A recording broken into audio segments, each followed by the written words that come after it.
Oke, Assalamualaikum warahmatullahi wabarakatuh. Selamat sore teman-teman semua. Ya,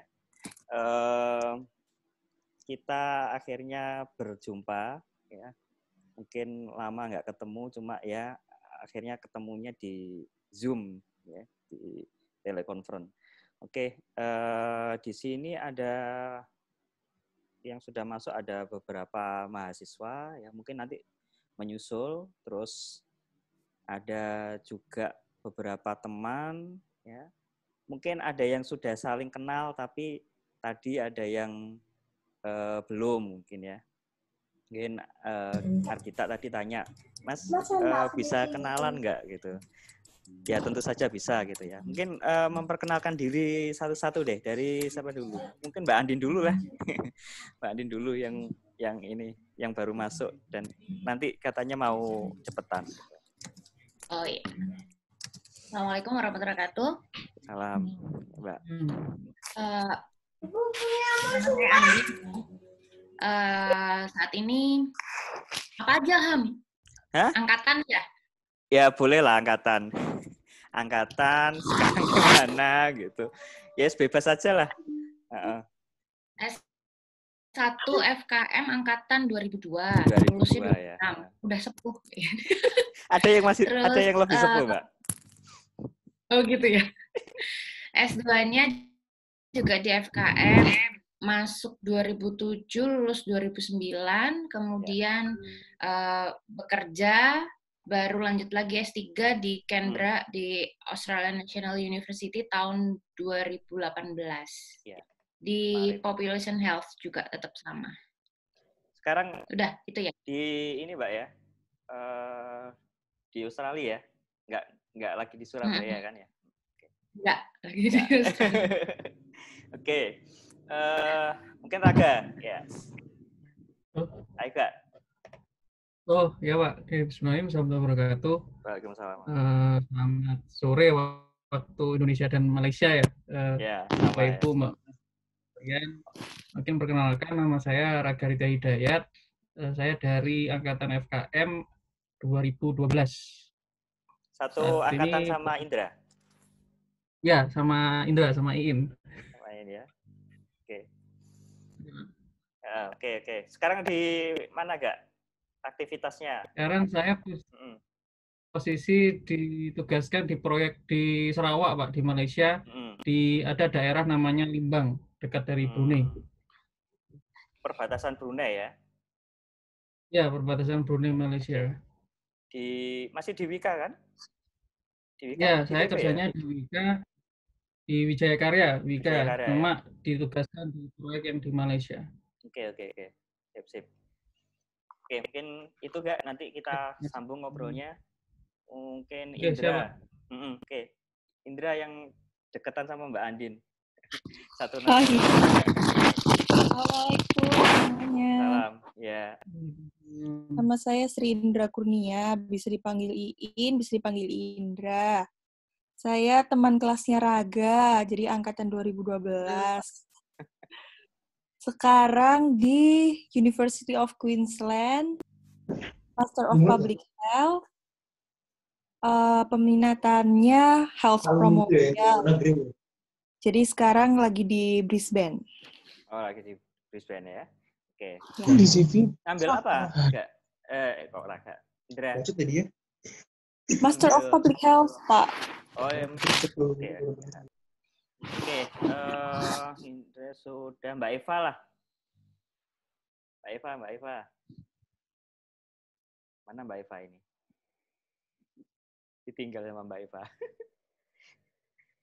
Oke, ini kita yang paling jauh. Hit. Oke. Yeah. Halo semuanya. Nama saya Argita. Angkatan 2011. Sorry. Ini angkatan masuk apa angkatan lulus ya? Masuk aja, Kit. Oh, masuk. Angkatan masuk 2007. Lulus 2011. Terus posisi sekarang di Country of Georgia. Tapi aku PhD student di Georgia State University Atlanta, Amerika. Kamu lagi di Atlanta atau masih di ini? di tempat penelitian? Stuck in Tbilisi. Nggak bisa pulang. Makanya kemarin, loh selesai waktunya kok cuma segitu gitu. 3 jam, Iya, 3 jam ya. Oke. Ini nanti menarik karena tempat yang menarik di Indonesia ya. Oke. Yep. Nanti sambung Mbak Eva. Kayak Mbak Eva wes siap. Ya, Mbak.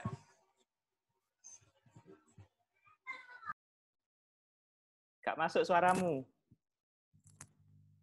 Suaranya nggak masuk. Bentar.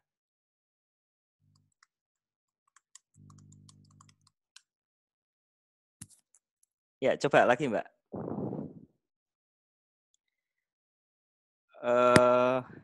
Nah, ini kayaknya baru masuk. Yuk. Oh, nggak masuk. Pakai laptop aja, Mbak. Coba, Mbak, dilepas. Halo. Ya, ini masuk.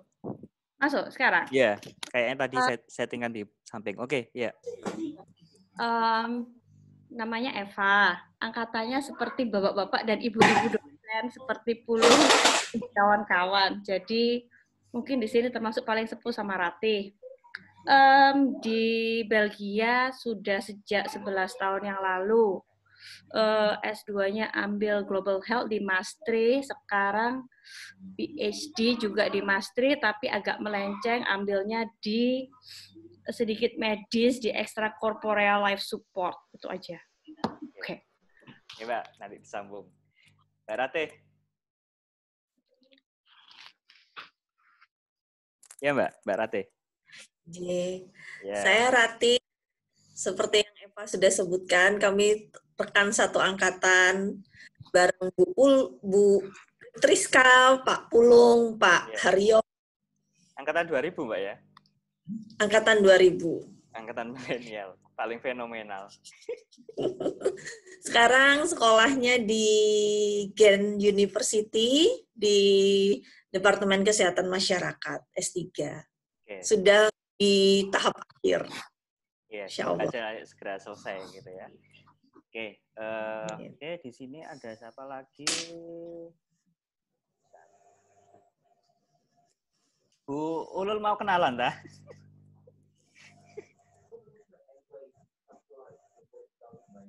Oke, mau kenalan dah Bu Ulul? Nggak usah. Sudah kenalan semua kayaknya. Baik, sudah. Oke, mungkin itu ya. Nanti kalau teman-teman mahasiswa yang baru masuk nanti mau kenalan lebih lanjut, nanti bisa melalui saya atau mungkin berkorespondensi langsung. Oke, langsung saja ya, karena ya kita tahu dari seminggu terakhir, khususnya yang di Surabaya ini diminta untuk bekerja dari rumah gitu ya, karena ada pandemi global gitu. Nah ini saya kemarin penasaran gitu, teman-teman di sana itu kondisinya bagaimana gitu. Yang pertama mungkin soal penetapan status pandemi di masing-masing negara itu bagaimana. Ada beberapa negara itu memberlakukan lockdown, ada yang mungkin sebagian di Eropa mungkin lockdown ya, saya kurang tahu ya. Terus kalau di Indonesia mungkin pakai social distancing atau yang lain-lain. Nah, mungkin dari mana dulu? Mungkin dari yang paling dekat dulu lah, Mbak Andin. Ada cerita Mbak, bagaimana Mbak Andin di sana itu pertama soal statusnya di Australia itu seperti apa, Mbak? Ya, mungkin nanti Indra nambahin kali ya. Ya, di Brisbane lebih banyak. Sama Indra. Oh ya. Ya. Siap. Kalau aku kan di Canberra, soalnya di Canberra kan bukan kota bisnis, bukan state tujuan, ya jadi nggak terlalu, populasinya nggak terlalu banyak. Di sini yang positif baru 39. Tapi kalau untuk ukuran ACT ini tergolong besar gitu. Jadi sampai minggu lalu itu kami memang himbauan bekerja dari rumah, tapi masih bisa sih, masih bisa kemana-mana sebenarnya. Terus sekolah juga masih buka. Baru per hari ini semua siswa disuruh belajar dari rumah. Gitu aja sih. Jadi sepertinya masih tergolong tanda kutip yang tidak terlalu heboh ya. Mungkin nanti kalau di Brisbane mungkin lebih lebih banyak kasusnya di Brisbane. Iya. Berarti anak sekolah baru per hari ini, Mbak ya? Per kemarin atau hari ini? Iya, baru per hari ini. Gitu. Itu pun juga karena Sabtu minggu lalu Sabtu itu kasusnya 9 positif. Hari Minggunya langsung jadi 20. Jadi langsung doubling lebih gitu loh. Jadi begitu Minggu malam itu ada kabar jadi 20, Minggu malam juga langsung diberitahu bahwa hari Selasa sudah mulai sekolah di rumah gitu. Kalau di kampus sendiri di NU sampai saat ini sih masih diperbolehkan, tapi sudah persiapan bekerja di rumah semua. Laptop sudah bawa pulang semua. Terus habis itu mulai dari minggu lalu sudah building itu nggak bisa akses umum, jadi cuma untuk penghuninya building tersebut aja, jadi yang punya kartunya gedung itu, jadi nggak bisa tamu-tamu nggak bisa sembarangan masuk udah. Tapi yang kayaknya minggu ini sudah mulai, kemarin soalnya minggu lalu aku masih masuk ke kampus karena anak juga masih sekolah kan, jadi aku cuma ke kampus pada saat jam mereka sekolah. Udah sepi sama sekali, gedung tuh cuma 5 orang, 6 orang gitu. Tapi masih bisa masuk. Ini kayaknya minggu ini sudah mulai nggak dibolehin lagi. Oke, mungkin Indra nyambung gimana kalau di Brisbane? Oke, kalau di Queensland sendiri sih sampai saat ini kasusnya udah sekitar 397 yang positif. Nah, tapi menariknya ternyata kemarin waktu si Scott Morrison, si Perdana Menteri Australia bikin live conference itu ngumumin kalau ternyata sekolah-sekolah tuh masih harus tetap buka. Nah, kalau yang state-nya Mbak Andin itu emang mereka dari awal pemerintahnya minta sekolah tutup ya. Tapi ternyata kemarin menariknya ternyata si Perdana Menteri menginstruksikan kalau anak-anak harus tetap sekolah. Jadi di sini sekolahan anak SD, SMP gitu masih buka, tapi orang tua boleh milih tetap memasukkan anaknya ke sekolah atau enggak. Kalau semisal memilih untuk stay at home, ya berarti harus benar-benar dipastikan kalau anak-anak tuh nggak kemana-mana, benar-benar harus di rumah. Nah, dilemanya adalah ketika orang tua mereka tuh working parents, dua-duanya. Kalau misal kayak health atau medical worker gitu kan mereka harus tetap masuk. Jadi kondisinya si anak-anak nih kalau di rumah tuh jadi nggak ada yang jagain. Sementara kan kebijakan pemerintah Australia juga kita para orang tua tuh nggak boleh ninggalin anak di rumah sembarangan ya karena bakalan kena denda dan dendanya itu lumayan gitu. Terus selain itu kemarin Perdana Menteri juga ngumumin kalau shopping center itu masih tetap buka. Jadi yang tutup tuh kayak pub, terus gym, terus gitu-gitulah pokoknya. Kalau yang non-essential kayak salon gitu-gitu masih dibolehin buka. Aku mau nambahin Ilham kalau bisa. Yang sekolah itu memang betul. Memang sih kalau di Australia itu memang kan federal, tapi setiap negara bagian bisa mengatur kebijakannya sendiri gitu kan. Yang sepemahamanku itu memang masih dibuka sebenarnya. Di sini pun juga masih dibuka sebenarnya, tapi dia istilahnya pupil free day. Jadi memang kalau memang untuk orang tua yang dia memang harus bekerja di rumah sakit dan pokoknya yang terkait yang dia memang nggak bisa kerja dari rumah si orang tua ini, dia memang diperbolehkan anaknya tetap masuk ke sekolah. Jadi itu sih intinya cuman di situ aja karena begitu juga childcare di sini masih buka, sepertinya di sana juga masih buka ya, di Australia semua Australia masih buka.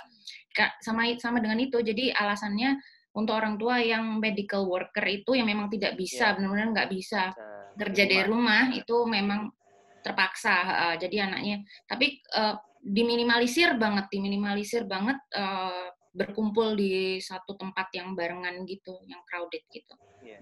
Iya, Ini yang kemarin terus juga. Yandra. Per hari ini juga berita-berita udah mulai bermunculan kalau guru-guru tuh udah minta banget kalau sekolah tuh harus ditutup setelah kemarin mendengar live conference dari si Perdana Menteri itu. Karena mereka kan juga salah satu kelompok yang bakal dirugikan. Karena kalau mungkin karena mereka tuh kemarin si Chief Medical Officer itu bilang katanya kalau anak kecil itu low risk. Nah, itu tuh banyak yang mendebat karena meskipun low risk, tapi kan anak-anak juga tetap manusia, sama-sama dia bisa carrier si virus itu, jadi tetap harus diisolasi kayak gitu. Jadi si guru-guru tuh udah banyak yang protes, minta sekolah segera ditutup, gitu Pak. Oke. Mungkin Australia mirip dengan UK kemarin yang juga masih membuka sekolah ya, karena ada alasan ya itu tadi karyawan yang di rumah sakit, yang beberapa itu dia nggak mungkin menaruh anaknya di rumah, mungkin berbeda, nggak berbeda ya. Oke, terus mungkin ke Mbak Eva sama Mbak Rate ya, mungkin Mbak Eva dulu. Kalau di Belgia gimana Mbak? Di Belgia sih semua toko-toko kecuali supermarket sama yang jual bahan makanan tutup. Terus di satu supermarket itu kayaknya per 10 square meter itu cuma boleh 1 orang. Jadi dibatasin. Kayak kemarin ke kantor pos itu maksimal customer yang boleh masuk 7 orang. Jadi kalau misalnya supermarketnya kecil, kalau ada satu customer yang keluar, baru satu boleh masuk. Jadi biar nggak terlalu padat di dalam, gitu sih. Itu mengular sampai keluar nggak, Mbak? Ya karena aku tinggalnya di kampung, jadi tidak. Tidak ya, oke. Tapi kan lebih aman. Gitu. Kita tinggalnya di kota. Kita kan anak desa, jadi nggak banyak penduduknya. Jadi kemarin sih ke supermarket nggak sampai antri-antri sih, enggak. Cuman terus di waktu mau ke kasir itu dikasih kayak pembatas, jadi dikasih plakban gitu, harus distance-nya seberapa gitu kan. Terus apa ya, banyak polisi sih, terus sama drone-drone gitu kan buat ngawasin penduduknya, setauku. Terus kalau keluar itu non-essential, di sini sih nggak tahu sih, cuman agak aneh sih, masih bisa keluar rumah. Oke. Maksimal 3 orang. Boleh jalan-jalan ke mana gitu, naik sepeda masih boleh untuk aktivitas. Maksimal 3 orang. Tapi kalau misalnya satu keluarga itu lebih dari 3 orang, itu nggak apa-apa. Asal masih dalam satu terdaftar, memang terdalam satu kakak. Satu kakak itu keluar bareng gitu ya? Kalau satu keluarga nggak apa-apa. Tapi kalau misalnya kamu sama teman-teman, yo nggak boleh. Pasti didenda, sama kemungkinan bisa masuk penjara sampai 3 bulan or something. Tuh, lumayan juga ya punishment-nya. Lumayan, dendanya kalau nggak salah 400 euro. Gitu. 400 euro. Lumayan. Lumayan ya. Oke. Lumayan. Oke. Nah, terus Rati mungkin. Mbak Rati, ini kan katanya Mbak Eva di desa, Mbak Rati di kota. Ya apa Mbak? Gimana Mbak? Desanya Eva, desanya Belgia ya, Ra? Nah, yo. Kalau mungkin karena kami kasusnya sekarang meningkat ya, Mas. Mulai kemarin jam siang, kasus kami sudah 3.700. Kematian 88. Makanya sejak seminggu yang lalu pemerintah sangat strict sekali. Seperti sekolah tutup. Tapi seperti sama dengan di Australia, kita ada emergency di sekolah itu bisa, anak-anak bisa ke sekolah bagi yang bapak ibunya harus kerja, terus nggak ada yang jaga, maka anak-anak boleh ke sekolah. Jadi hanya untuk orang-orang dengan kebutuhan yang bisa sekolah. Yang lainnya enggak. Sebagai tempat darurat untuk anak-anak. Berarti lebih ke kalau orang tuanya misalkan jadi dokter, perawat gitu ya? Iya. Karena biasanya di sini juga dititipkan ke kakek sama neneknya, padahal mereka juga berisiko tinggi untuk terkena virus. Makanya boleh sekolah. Terus untuk apa ya Mbak ya? Kalau di sana yang kayak misalkan transportasi umum atau kan mobilitasnya pasti kalau di kota lebih tinggi ya daripada mungkin Mbak Eva gitu. Mbak Eva nyetir sendiri mobil gitu.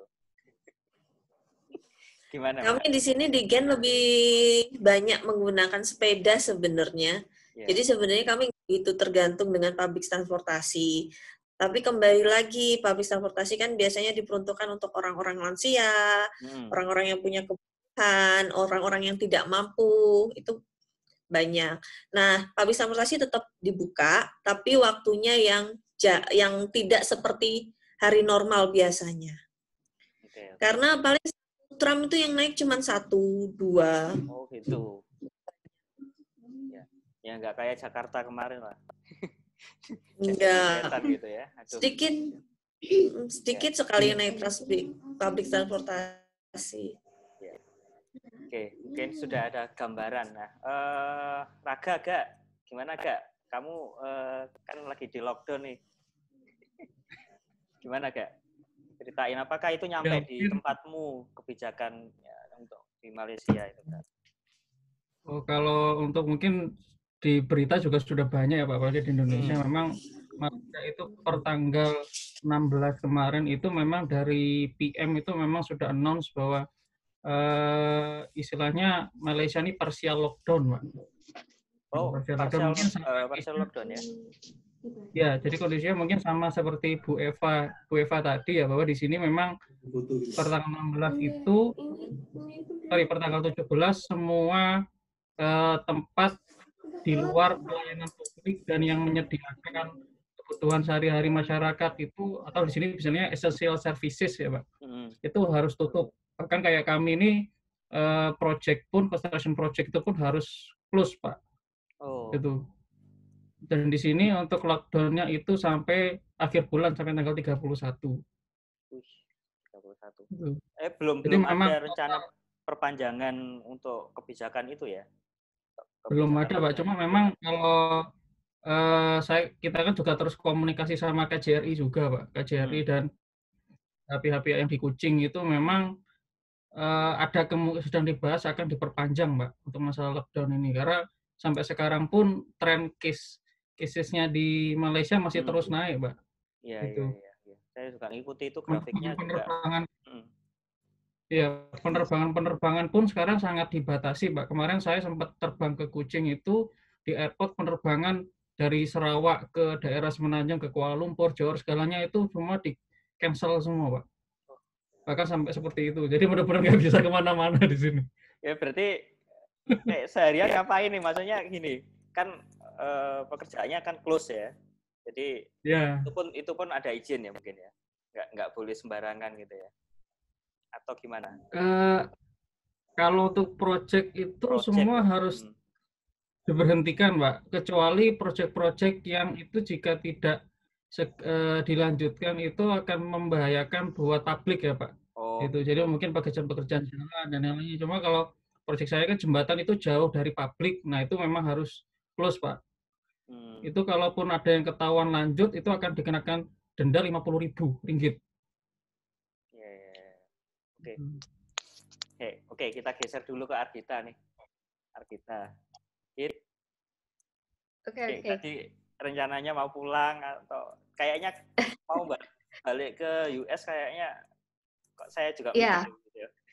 Gimana gitu? Iya, jadi sebenarnya Senin kemarin dapat email dari fellowship kalau semua fellow harus ditarik pulang ke US. Terus aku telepon travel agent dari Emory karena fellowshipku datangnya dari Emory waktu itu. Terus telepon minta tolong cariin flight. Terus mereka bilang, "Oke, kita ada flight tanggal 20 sampai 25 sekitar jam segini. Rute Doha, Tbilisi, Doha, Atlanta." Tapi habis gitu besokannya udah di-cancel semua. Jadi yang ya udahlah. So, ya jadi aku ceritanya stuck di sini. Cuman alhamdulillah kalau ngeliatin respon pemerintah sini sih lumayan luar biasa. Jadi kita sampai sekarang punya kasusnya 66.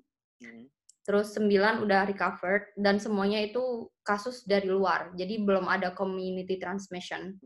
Tapi per tanggal 21 Maret kemarin, mereka udah declare national emergency, jadi semuanya tutup, cuman bank, pharmacies, hospital, grocery stores itu yang boleh buka. Jadi mereka emang national emergency declaration-nya itu cuman buat prevent community transmission. Jadi biar nggak sampai ke komunitas. Jadi kita nggak boleh keluar dalam grup. Jadi boleh tuh paling cuma 2 orang. Terus mirip kayak kasusnya Mbak Eva. Jadi di supermarket juga dibatasin yang boleh masuk berapa. Terus mereka pasang stiker. Jadi harus jaga jarak kalau mau bayar. Terus sekolah udah diliburin dari awal Maret sih sebenarnya. Jadi mereka emang ada libur kayak spring break gitu awal mid March. Cuman pas waktu akhir Februari apa mid Februari ketika kita udah lapor ada kasus itu sekolah langsung diliburin seminggu sebelum pokoknya awal Maret deh kayaknya udah diliburin, terus itu sampai kayaknya sih sampai April tanggal 21 mereka liburnya, sekolah diliburin sampai April tanggal 21. Terus apa lagi ya, kita punya kayak self isolation, jadi yang semua orang yang datang dari luar Georgia tapi mereka nggak punya symptoms itu disuruh tinggal di rumah, tapi somehow mereka misalnya dipantau sama polisi. Jadi kalau misalnya ada yang melanggar, mereka langsung diciduk, dimasukin ke government owned facilities buat mandatory quarantine. Jadi mereka punya self isolation, punya mandatory quarantine, mereka juga punya medical observation, terus mereka ada confirmed cases. Jadi mereka so far penanggulangan outbreak-nya aku bilang sih luar biasa kalau dibandingin orang Amerika. Iya, ini Amerika juga lihat beritanya juga, sekacau itu gitu. Jadi sebenarnya mentorku yang di US akhirnya bilang, oke, Argita, kayaknya kamu bakalan lebih aman kalau tinggal di Georgia posisi sekarang dibandingin pulang ke Atlanta yang sekarang juga lumayan jadi hotspot. Jadi kayaknya Atlanta tuh nomor, I don't know, maybe nomor 6 tujuan lah setelah New York, California, Washington, terus Illinois, sama satu lagi kayaknya Colorado ya yang tinggi. Terus baru the state of Georgia itu kasusnya juga tinggi. So, I'm stuck. Oke, mungkin bisa ceritakan sedikit kenapa kok Argita ada di tempat yang sekarang itu. Teman-teman bingung dulu. Saya Mbak Gita di jadi kenapa kok di sini, terus bagaimana nih plannya, apakah balik ke Indonesia juga lagi kayak gini gitu ya. Iya. Ya, gimana gitu. Jadi aku tahun kedua pas waktu PhD itu daftar fellowship. Fellowship-nya itu bakal ngasih dana penelitian sama dana untuk support hidup selama setahun di low middle income countries yang tempat aku bakalan penelitian untuk dissertation. Jadi aku di Tbilisi ini udah dari Agustus tahun lalu, jadi udah setengah jalan. Terus aku masih ada sampai Agustus tanggal 1 sih sampai di sini harusnya. Terus penelitianku aku cover 3 project, 2 secondary data analysis, 1 emang enroll patients. Jadi kita ngelihat fungsi paru pasien TB yang udah sembuh, dideklar sembuh. Tapi karena prosedur kita termasuk spirometri, body plethysmography, jadi yang harus inhale exhale, jadi alatnya itu susah dibersihinnya, apalagi posisi coronavirus kayak begini. Jadi akhirnya semuanya bilang oke, let's stop the study. So kita emang udah nggak bisa ngapa-ngapain. Jadi aku stuck di rumah, study nggak jalan, nggak bisa enroll. So I don't know. Kayaknya itu bakalan efek sama timeline aku lulusan, but it's okay. Terus kemarin itu pas waktu mau balik ke US juga sebenarnya consideration-nya juga apa nggak sebaiknya aku balik ke Indonesia atau gimana, itu juga kemarin masuk sih, maksudnya mending aku pulang kalau emang posisi Georgia, karena Georgia negaranya juga nggak stabil kan, maksudnya ekonomi politiknya di sini masih labil banget. Jadi kemarin advisorku juga takutnya kalau sampai ekonominya Georgia kolaps, sampai politiknya kolaps, Argita nih gimana nge-rescue-nya. Jadi mereka bingungnya kemarin di situ aja sih. Terus apa lagi tadi pertanyaannya Mas Ilham? Ya, ada ini enggak rencana balik ke Indonesia? Rencana balik? Sampai sekarang sih belum. Paling aku mungkin kalau misalnya ada waktu, mungkin akhir tahun 2020 ini mungkin pulang sebentar. Soalnya aku udah 3,5 tahun nggak pulang. Jadi pengen pulang liburan kalau bisa. Tapi abis PhD sih pengennya nerus postdoc. Abis postdoc baru mikir mau kemana. Oke. Bisa aja suruh balik ke Indo, bisa aja terdampar di mana, I don't know. Oke, ya. Mungkin tadi sudah beberapa sudah cerita secara umum ya. Mulai dari Mbak Andin sama Indra tadi di Australia, terus Mbak Eva, Raga, Mbak Ratih, Arkita juga.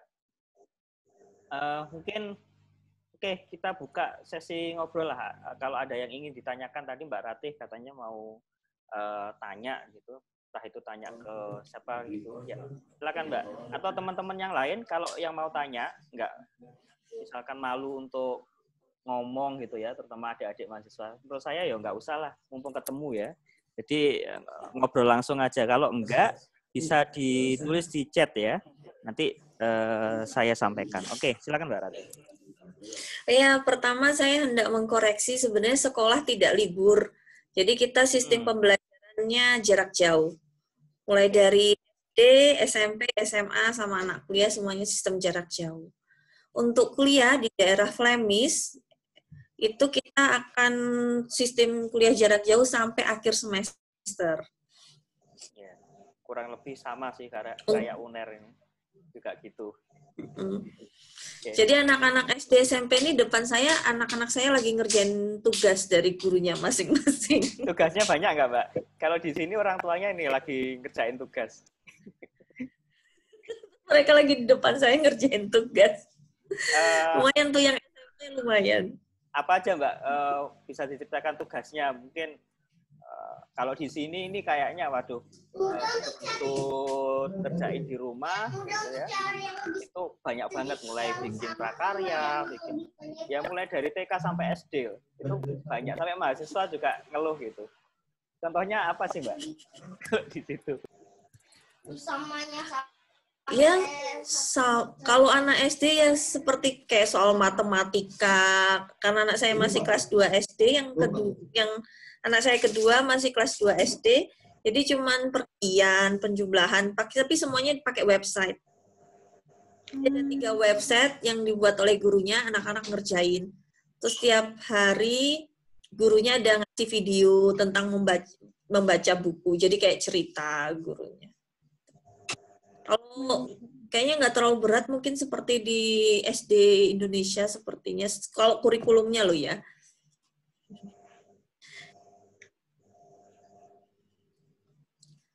Oke, kalau Mbak Andin, Mbak, gimana, Mbak?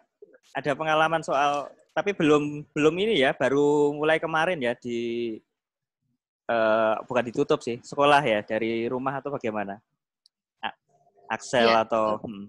Iya, jadi sebenarnya sih tanpa ada distance learning ini, tanpa ada coronavirus juga sebenarnya mereka ada akses ke online learning sebenarnya. Jadi tapi nggak wajib nggak ada target gitu, maksudnya minggu ini. Biasanya yang ditarget tuh cuman baca sebenarnya. Anak-anak itu mereka punya jadwalnya masing-masing. Jadi hari apa itu library, hari apa itu reading bag yang dibawa. Jadi mereka akan bawa pulang 3 buku, 2 buku gitu. Nah itu setiap minggu harus diganti. Jadi setiap minggu harus sudah selesai baca. Itu yang mulai dari preschool begitu. Tapi kalau preschool biasanya cuma 1 buku. Yang sekarang yang Axel ini Kindi itu 3 buku. Si Aira juga begitu, ada level-levelnya. Kemudian online learning itu sebenarnya dari dulu sudah, cuman tidak ada target. Jadi nggak yang minggu ini harus mengerjakan apa gitu, enggak. Jadi kita sebenarnya sudah biasa begitu, cuman nggak, karena akunya juga nggak ini ya, maksudnya tergantung kita moodnya nemenin belajar apa enggak gitu biasanya. Nah ini begitu mulai ada coronavirus, mulai dari sebenarnya kan di Australia ini kan beruntun ya, bushfire, kemudian hail. Kalau di Canberra nggak ngerti, di Brisbane ada hail juga nggak yang sampai es batu jatuh semua, pecah semua tuh kaca-kaca di kampusku juga kacanya pada pecah soalnya. mobil-mobil penyok semua, terus habis hail, terus habis itu ini sekarang coronavirus. Jadi kayak beruntun gitu. Tapi begitu coronavirus mulai masuk di Australia yang karena overseas travel itu mulai bulan apa ya? Mungkin Februari awal gitu, mereka sudah mulai ancang-ancang sih. Dan mulai dari awal Maret itu mulai kenceng persiapan transisinya. Nggak hanya di sekolah, tapi yang di universitas juga begitu. Yang di NU itu memang dari dulu memang sudah banyak ya, sepertinya di negara lain juga begitu, online learning-nya itu.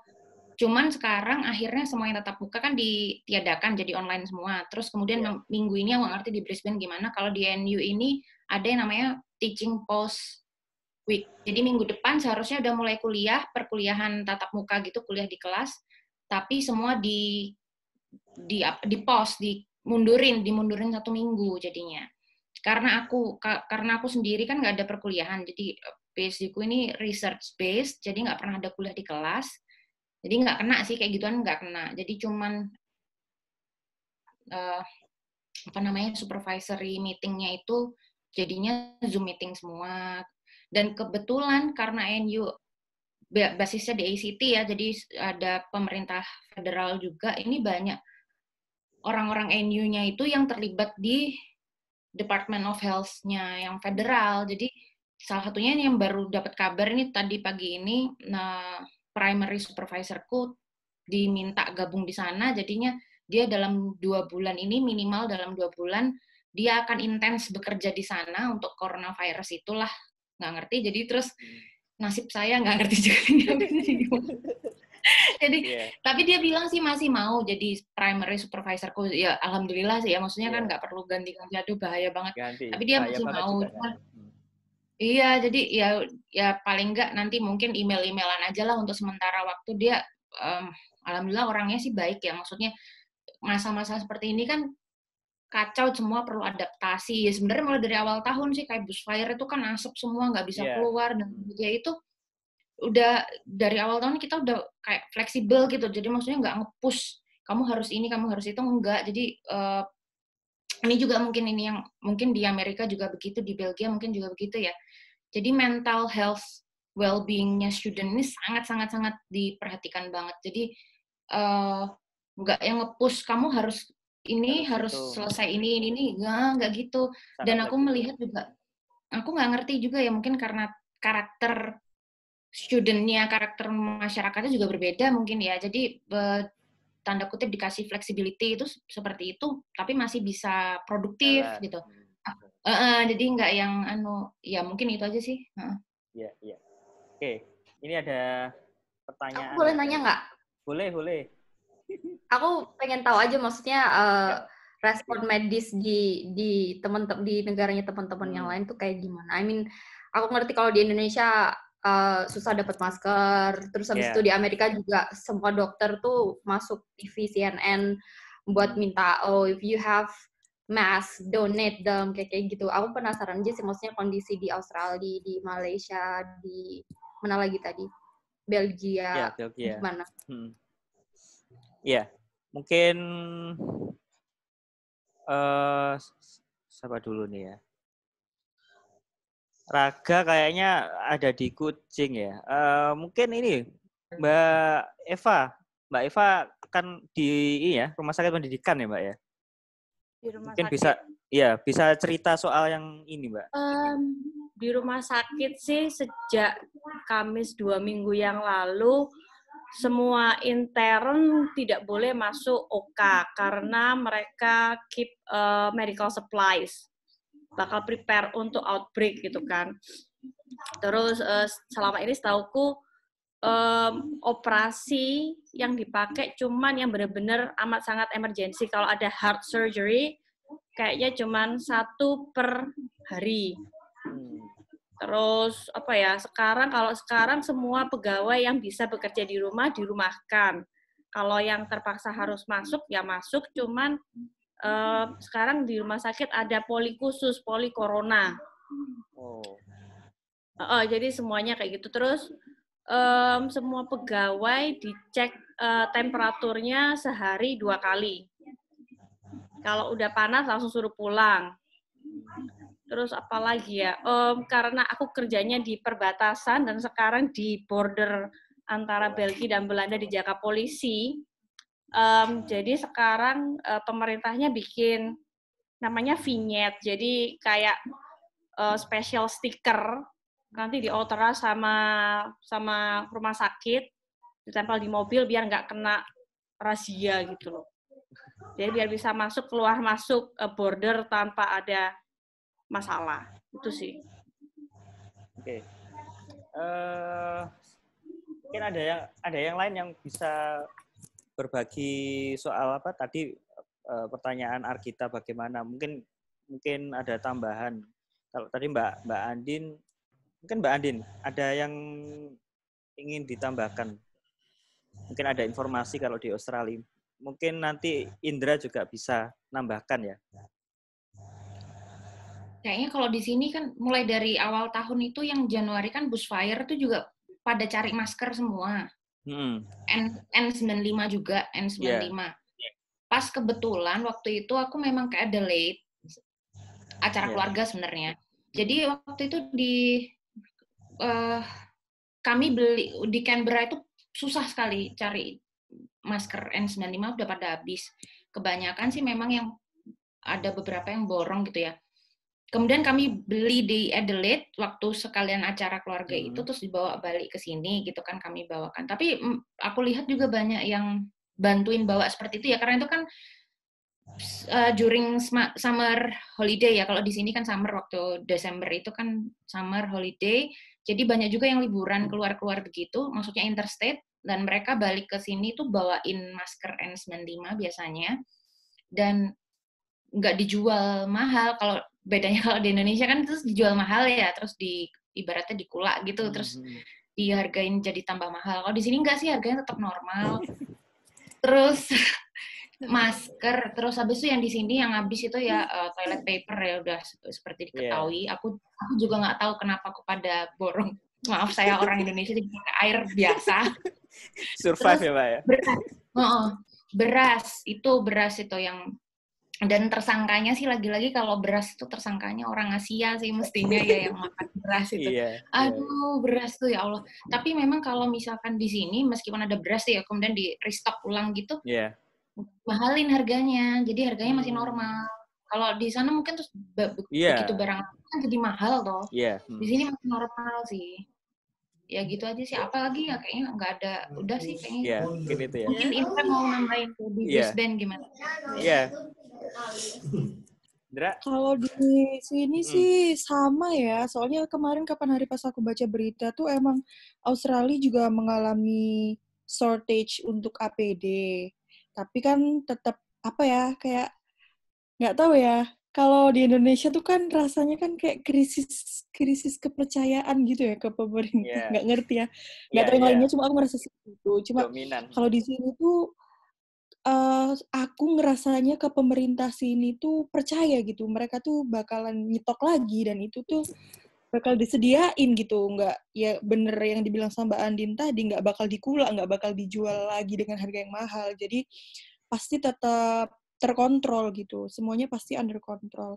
Terus sama di sini juga supermarket udah ada aja ya orang yang panik buying gitu ya, jadi waktu toilet paper pada habis tuh sebenarnya aku juga nggak ngerti, nggak relate gitu kenapa kok habis, soalnya kita kan nggak pakai tisu. Cuma di sini ada kebijakan juga karena yang mendapatkan efek paling nggak enak ketika ada panik buying itu kan para lansia. Jadi di sini tuh ada kebijakan sendiri tiap sekitar jam 8 sampai jam 9, pokoknya dikasih waktu sekitar 1 sampai 2 jam gitu di pagi hari, itu khusus untuk lansia doang. Jadi teman-teman lain yang masih muda-muda, yang masih produktif gitu, nggak boleh belanja sebelum lansianya tuh selesai belanja. Jadi untuk memastikan bahwa mereka juga dapat kebutuhan mereka kayak biasanya. Gitu. Naga gimana, Ga? Kemarin sempat nyari sesuatu, terus bagaimana kalau di Malaysia? Kalau di Malaysia itu mungkin saya ingin share ini, Pak. Ada hal yang unik ya di sini. Karena kan di sini kingdom ya. Di sini kerajaan. Jadi memang ketika tanggal 16 itu dari PM pun itu kan atas dari instruksi dari raja ya, dari Raja Malaysia. Nah, itu ketika tanggal 16 itu diinstruksikan untuk partial lockdown, nah itu besoknya tempat-tempat yang tidak disebutkan oleh PM yang diperbolehkan untuk buka itu semua otomatis langsung tutup, Pak. Itu yang saya jujur shock, saya kaget tuh. Kok orang-orang senurut ini gitu, dan tidak kota itu dan langsung sepi, Pak. Memang semua sekolah memang sudah langsung tutup, semua tempat-tempat di luar essential services itu memang semua langsung tutup seketika itu. Seketika setelah itu ya, setelah ada pengumuman itu ya. Ya, bahkan sampai kayak tempat ibadah, gereja, masjid itu pun ditutup semua, Pak. Jadi kayak misalkan bagi yang Muslim di sini itu kayak sholat Jumat tidak ada, bahkan sampai sholat jemaah kayak sholat Isya, sholat 5 waktu itu tidak ada, Pak. Iya. Nah di sini ini susah kan, berdebat dulu, berdebat dalil sih ini. Ini sampai seperti itunya, Pak. Iya. Kamu gimana? Kesusahan nggak? Kalau kesusahan sebenarnya bisa dibilang iya juga, Pak, karena saya kan ditempatkan di daerah yang terpencil sebenarnya, salah satu daerah terpencil di Sarawak, di Limbang. Itu pun untuk fasilitas kesehatan kita di Limbang sendiri ada satu rumah sakit, Pak. Cuma itu rumah sakitnya rumah sakit yang kurang standar lah saya bilang, karena rumah sakit terpencil, Pak. Itu jadi kita harus ketika misalkan ada case di sini itu harus dirujuk ke ada rumah sakit namanya Miri. Itu sekitar 4 jam dari sini. Cuma yang saya salut di sini itu untuk case-case emergency ya, Pak. Untuk emergency condition itu pemerintah itu menyediakan helikopter, Pak, di sini. Jadi menyediakan helikopter yang suatu waktu misalkan ada case-case khusus, sebenarnya tidak hanya terkait COVID saja, Pak. Misalkan ada case penyakit lainnya atau kasus lainnya yang memang emergency untuk perawatan yang lebih advance, nah itu langsung diterbangkan ke Miri lewat helikopter. Oke. Ini banyak sekali ini ya yang perlu ditanyakan, tapi oke. Ini teman-teman mahasiswa ada yang ingin tanya nggak? Mumpung ada waktu. Oke, Mbak Eva dulu nambahkan.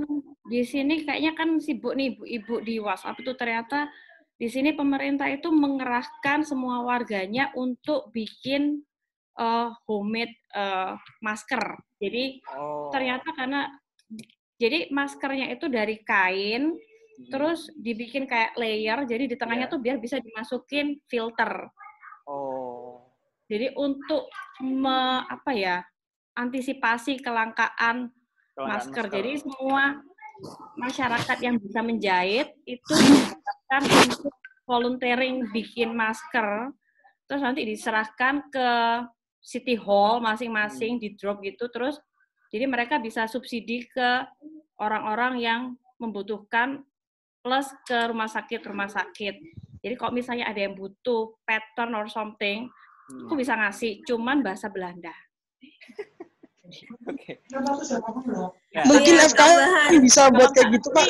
Apa nanti tak bantuin sedikit-sedikit, tapi jangan suruh translate semuanya aja. Oke. Mbak Rate. Sebenarnya kalau berbicara tentang masker seperti itu, kami juga di Belgia itu sebenarnya kekurangan. Jadi gimana cara ngakalinya? Makanya pemerintah tidak menyarankan kami, tidak mengimbau kami untuk menggunakan masker supaya dipakai oleh para tenaga kesehatan. Sama sebenarnya, cuman kita memberikan prioritas, terus kita benar-benar harus di rumah. Salah satu preventifnya yaitu seperti yang Eva katakan, dendanya mahal, dari 200 euro, 400 euro. Iya. Oke, kalau di sini, waduh, masker langka sekali gitu ya. Dan Mbak Eva tadi nggak ada kayak standar maskernya harus gimana. Di sini kan masih lagi-lagi soal masker itu kan ini maskernya harus seperti ini karena nggak bisa ini virus gitu. Jadi nggak ngerti ini dari official dari pemerintah sih ada patternnya. Cuman kain perca gitu terus sama furing terus dalamnya filternya katanya optional of your choice. Ada yang pakai filter saringan kopi. Ada yang katanya cuma pakai tisu itu aja sih, cuman harus sering diganti. Terus maskernya harus tiap hari dicuci pakai at least 90 derajat lah kepanasannya. Jadi kayak disterilisasi. Itu sih. Ya. Berarti kemarin sebetulnya ada alumni kita yang berinisiatif itu gitu ya. Mungkin Feli itu untuk bikin apa? Masker yang tengahnya bisa diisi apa? Ya, di sini itu. kayak gitu. Oh, di sini kayak gitu. sana Kalau kayak gitu ya. Kalau mau nanti tak kirimin pattern yang di sini. Kalau memang jahit kan ngerti ya, walaupun nggak ngerti bahasanya, ada gambarnya jelas, step by step. Jadi mungkin bisa dicontoh, terus ya, I don't know, volunteering to high risk people. Itu untuk warga ya, Mbak ya? Sebenarnya sampai disuplai ke rumah sakit sih, setauku ya. Kalau di sini, oke. Nah ini menarik nih. Perspektif baru ya. Kalau di sini memang harus pakai masker bedah itu kan, yang standar. Ya, tapi kan kalau di sini kan ya penduduk, kalau kemarin kan keluar ya, kan keluar ke supermarket, yang nggak ada yang pakai sarung tangan ya. Kalau orang biasa ya biasa aja ya, as long as you keep your distance, it's fine. It's fine. Ilham. Iya, oke silakan. Ada siapa? Aku mau nambahin Indra. Tentang economic response yang dibikin sama Australian government di sini untuk economic suffer. Jadi kan karena banyak banget bisnis yang tutup, restoran itu kan semuanya kan beralih udah nggak boleh lagi dine-in, jadi semuanya harus take away. Jadi otomatis banyak banget pengurangan pegawai, jadi mereka jadi nggak kerja. Nah itu pemerintah sini tuh ada kebijakan itu apa? Jelas suaranya bisa agak dimajuin atau kok agak nggak jelas? Oke, coba. Tes. Lah, jelas. Oke. Jadi untuk ini menghadapi economic suffer di sini gara-gara efek penutupan bisnis yang banyak banget, otomatis kan banyak pekerja yang nggak kerja, jadi reduce to 0 hours, benar-benar mereka nggak ada pemasukan. Nah itu Australian government tuh punya kebijakan, kayaknya itu ada fact sheet-nya, bisa dicari di Google.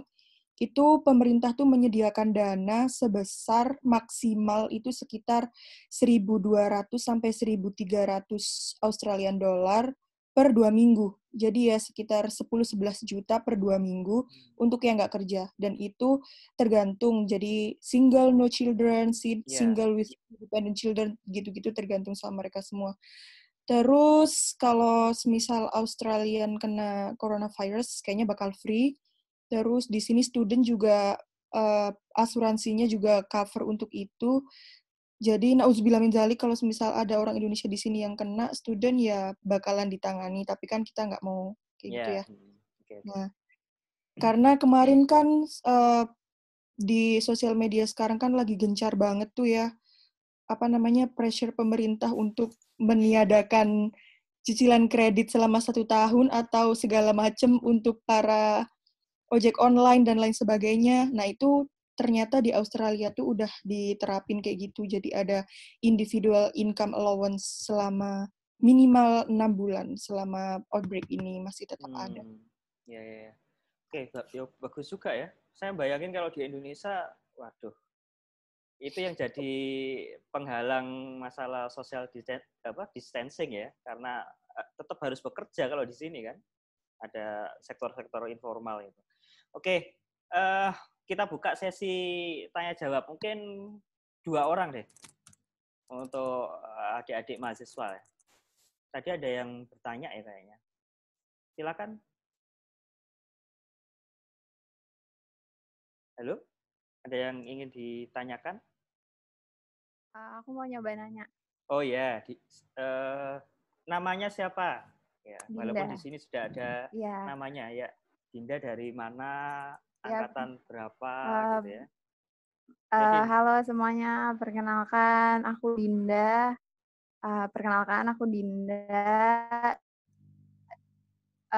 FKM 2019. Masih mahasiswa ya? Maba. Ya, maba. Jadi pertanyaanku, masih mahasiswa. Pertanyaanku ini sih, kan realitasnya kalau misalnya di Indonesia itu kayak ada regulasinya tumpang tindih kan. Maksudnya antara daerah sama pusat itu kan nggak berjalan sesuai. Jadi maksudnya masih banyak perkantoran yang akhirnya masih nyuruh pekerjanya kerja gitu. Itu satu pertanyaanku, apakah di negara-negara yang kakak-kakak udah tempat tinggalin ini masih ada yang begitu atau semuanya udah seragam work from home ya, semuanya udah WFH semua gitu. Terus juga yang kedua ini khusus yang di Australia itu kan kemarin yang South sama West Australia bordernya udah ditutup. Nah itu ada ketetapan nggak kayak sampai berapa lama gitu, apa masih belum jelas juga gitu. Terima kasih. Oke. Mungkin yang pertama mungkin siapa dulu yang mau jawab gitu ya? Monggo. Iya Kak. Gimana Kak tadi mungkin perspektif? Kalau di Malaysia mungkin ya itu ya Pak ya, terkait influence tadi. Jadi memang ketika di sini awalnya kalau untuk jadi kalau kayak Sarawak ini kan sebenarnya dia special state ya Pak. Dia kayak punya otonomi khusus lah sebenarnya. Memang ada spesial untuk Sarawak. Awalnya memang sebenarnya Sarawak itu sudah memberikan instruksi dulu ketika sudah ada itu tanggal 14 tuh ketika sudah ada positive cases di Sarawak, itu memang malamnya dari pemerintah Sarawak memang sudah mengeluarkan announcement untuk lockdown sebenarnya. Cuma memang tidak untuk terkait tempatnya itu tidak terlalu tidak terlalu banyak. Nah, begitu per tanggal 16 PM itu mengumumkan dan premis-premisnya itu lebih detail lagi. So, besok paginya itu langsung dari pemerintah Sarawak pun langsung mengupdate kebijakannya lagi, Pak. Itu. Nah, sehingga contoh misalkan ketika tanggal 14 itu untuk beberapa kayak construction project itu masih jalan, Pak. Kita masih kerja. Nah, cuma memang kalau untuk kita internal sendiri di tim proyek saya sendiri take precautions ya, Pak, untuk proyek kita sendiri seperti itu. Tapi per tanggal 16 setelah PM announcement itu memang semua langsung kayak construction project pun langsung dihentikan, Mbak. Dihentikan. Seperti itu, tidak ada pengecualian sama sekali seperti itu. Dan itu pun kita koordinasi ke pihak-pihak lain memang harus close seperti itu. Dan tidak ada aktivitas pekerjaan di luar kecuali yang sudah diberikan kebenaran-kebenaran dari kerajaan. Yeah. Itu sih, Pak. Oke. Kalau di Eropa tadi saya pikir sudah jelas ya Mbak Eva sama Mbak Rate tadi juga menyampaikan soal regulasi ya yang Argita juga Mbak Argita tadi juga sudah nyampaikan kalau di Georgia ya itu jelas gitu ya, dan bahkan kalau dibandingkan dengan US tadi katanya lebih bagusan itu untuk penanganan disasternya gitu. Tapi aku pengen nambahin dikit mungkin karena Tbilisi, Georgia jumlah populasinya juga masih kecil. Jadi kita satu negara cuma ada 4 juta orang. Jadi mungkin jauh lebih bisa terkontrol dibandingin Amerika yang segitu gedenya ya. So, in terms of besaran populasi kayaknya kita jauh lebih kecil. Jadi mungkin itu yang ngelihat lebih bagus karena emang kontrol. Iya, oke. Mungkin mungkin langsung pertanyaan kedua tadi ya. Mungkin teman-teman yang di Australia, Mbak Andin tadi izin sholat duluan. Mungkin ini, Indra mungkin bisa jelaskan soal perbatasan ya. Oh iya, Pak. Jadi kalau penutupan border itu minimal itu 6 bulan. Jadi menyambung dari pertanyaan sebelumnya ya yang tentang regulasi, itu tuh regulasinya tuh di sini tuh benar-benar jelas. Jadi sama kayak kasusnya Raga yang di Malaysia tadi, ketika PM udah announce sesuatu, itu tuh langsung otomatis kayak semuanya tuh sama. Jadi saya dapat email dari kampus, dapat email dari organisasi, dapat email dari online shop yang saya subscribe, itu tuh semuanya tuh sama. Jadi langsung kalau nggak boleh ya nggak boleh. Tapi contohnya nih, misal kayak Uber Eats gitu, udah nggak boleh ada kontak sama sekali. Jadi benar-benar zero kontak. Jadi semua pelayanan mereka itu jadi delivery-nya itu udah nggak boleh nelpon, udah nggak boleh ketemuan langsung. Jadi semua makanan itu harus di-drop di depan rumah kayak gitu. Terus semuanya kayak misal klub berenangku, klub semuanya tuh udah nggak boleh, udah tutup semuanya. Jadi satu seragam sesuai dengan apa yang diinstruksikan oleh PM. Nah, masalah border juga kayak gitu. Minimal itu 6 bulan. Kalau semisal nanti masih belum mereda, ya bakal diperpanjang gitu. Until further notice. Oke, ya. Oke, ada satu lagi pertanyaan. Oke, nggak ada. Oke, yang terakhir ya. Sebelum kita akhiri.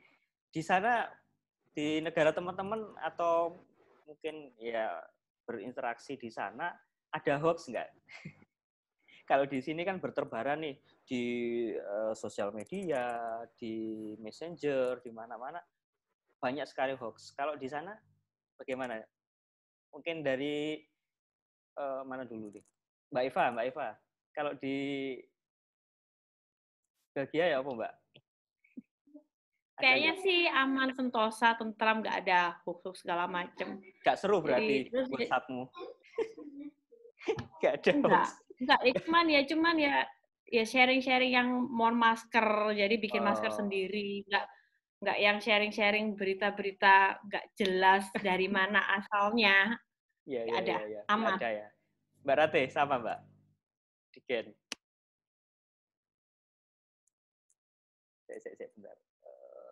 Suaranya mati Mbak. Iya. Ya, oke. Ya. Mungkin saya nggak pernah dengar hoax seperti itu. Mungkin karena juga di kampus saya nggak punya grup WA. Jadi kampus lewat email semua. Berarti WhatsApp-nya pun juga sepi, ya? Sepi. WhatsApp paling ramai itu di Indonesia. Dari grup keluarga, we. Saya cuma mau menambahkan, Mas. Iya, Mbak. Bagi teman-teman di Indonesia, 2 minggu yang lalu saya sempat hopeless dengan keadaan di Indonesia mengenai reaksi masyarakat di Indonesia terhadap pencegahan coronavirus. Tapi sekarang saya melihat bahwa masyarakat kita tuh sangat hebat. Mereka bahu-membahu, saling membantu, seakan mereka bekerja sama, seperti hakikatnya kita gotong royong. Terus terang, saya memberikan apresiasi sebesar-besarnya bagi masyarakat Indonesia yang telah bergerak bersama untuk pencegahan coronavirus ini. Ya memang harapannya ada di situ, Mbak. Karena ya tadi yang ditanyakan pemerintah pusat, di era desentralisasi ini kan rodok ruwet ya. Rodok ruwet daerah gini, nanti pusat gini, nanti ya oke harapannya ada di situ. Kalau Raga, Mbak Eva dulu. Tapi kayaknya di sini juga gitu. Jadi misalnya kan ada orang yang sudah sepuh-sepuh kan nggak boleh keluar rumah. Kalau orang di panti jompo benar-benar nggak boleh dikunjungin. Terus rumah sakit setauku kemarin itu kalau di Belanda itu satu pasien cuma boleh dikunjungi oleh 1 orang 1 hari. Terus kalau yang orang sepuh-sepuh nggak boleh keluar, bukan nggak boleh keluar sih, kan rentan. Jadi orang-orang sini yang dekat-dekat itu pemerintah kotanya itu kayak open volunteer gitu kan. Jadi harus daftar mau bantuin apa, ada yang bantuin belanja, ada yang bantuin ngajak anjingnya jalan-jalan atau kayak gitu. Sampai seperti itu ya. Yang paling dekat dengan Indonesia, Raga, dapat hoax dari Malaysia nggak? Dari orang-orang Malaysia? Kalau pasti mungkin ada ya Pak, cuma saya kurang tahu. Kalau hoax mungkin ada, yang pasti juga nggak se-hype di Indonesia. Cuma kalau yang sering di sini itu bukan hoax Pak, tapi kebijakan pemerintah yang akan dirilis itu bocor dulu Pak. Oh gitu. Itu sering. Ya. Jadi contoh case kemarin itu pernah Pak, ketika pertama kali lockdown kan memang polisi itu memang digerakkan, Pak, untuk patroli untuk benar-benar kontrol movement orang-orang nih, Pak, istilahnya di semua tempat di Indonesia. Waktu itu sempat ada berita itu bahwa army itu juga akan diturunkan, tentara itu juga akan diturunkan. Nah, itu memang sempat ramai, apakah kok sampai separah itu istilahnya gitu masyarakat, Pak. Cuma setelah istilahnya berita-berita itu sekitar mungkin 2 hari. Lusanya itu beneran, Pak, ada kebijakan memang tentara akan diturunkan. Dan sampai sekarang pun yang patroli tidak hanya dari polisi, tapi dari tentara juga keliling, Mbak, sekarang. Itu sih yang sering. Oke. Ya. Mungkin itu ya. Ternyata situasinya memang beragam ya. Tapi kalau dilihat dari negara-negara yang tadi yang teman-teman tadi sampaikan itu jelas ya. Otoritas jelas, terus kemudian warga juga taat gitu. Nah, ini tantangan sih kalau di Indonesia. Ini kalau di Surabaya aja kita sudah masuk red zone, terus zona merah aja. Aduh, warung kopi masih rame gitu. Baru kemarin ya ada polisi ikut menertibkan, tapi sebelumnya ya seperti biasa saja gitu. Boleh tanya nggak, Pak? Satu aja, Pak. Iya. Boleh. Silakan. Ini tanya terkait di Indonesia, Pak. Untuk di Indonesia, apakah ada kemungkinan, Pak, dari pemerintah juga akan menerapkan lockdown untuk Indonesia? Nah, itu ada bahasan-bahasan nggak, Pak, berita-berita di Indonesia kayak gimana kira-kira? Indonesia, Badan Nasional Penanggulangan Bencana sudah menyampaikan kemarin dengan jelas tidak memakai atau memilih skema lockdown. Jadi tetap social distancing. Itu jelas. Cuma desakan publik soal lockdown itu tinggi, ya, karena kan grafik kita naik ya, naiknya itu ya lumayan gitu. Nah itu, cuma kemarin jelas dari BNPB ya, itu jelas ngomong Indonesia nggak memilih itu karena beragam alasan. Ya itu sih nggak. Jadi kita masih bisa keluar atau apa, tapi memang ya itu. Masyarakat kita agak nggak patuh ya, dan di level RT apa itu ya effortnya luar biasa gitu. Ya. Oke, mungkin itu ya karena waktunya sudah habis. Kalau di sini ini jam 4:10 ya, kalau di Mbak Andin mungkin sudah malam gitu. Kalau di Argita jam berapa gitu ya? Sekarang jam 1. Jam 1 ya, jam 1. Oh iya, mundur jam 1. Mbak Eva jam berapa? 10 pagi. 10 pagi, oke. 10. Ya, berarti baru sarapan gitu ya. Oke, terima kasih. Oke, terima kasih teman-teman. Terima kasih Mbak Andin, Argita, Indra, Mbak Eva, Mbak Rate, Raga, dan teman-teman semua ya sudah mau berbagi waktunya selama kurang lebih 1 jam ini ya. Nanti mungkin ke depan akan banyak hal yang mungkin bisa di-sharing lagi, kita akan buat gitu ya, dan mungkin ya semoga saja ini segera berakhir ya, karena ya nggak enak sudah semingguan ini di rumah, nggak kemana-mana gitu, biasanya ke kampus kemana-mana gitu, terus dipaksa untuk di dalam rumah gitu ya, nggak enak. Oke, saya akhiri. Saya mohon maaf kalau ada kesalahan ya atau ucapan yang mungkin kurang pas gitu ya. Saya akhiri. Wassalamualaikum warahmatullahi wabarakatuh. Selamat sore waktu Surabaya.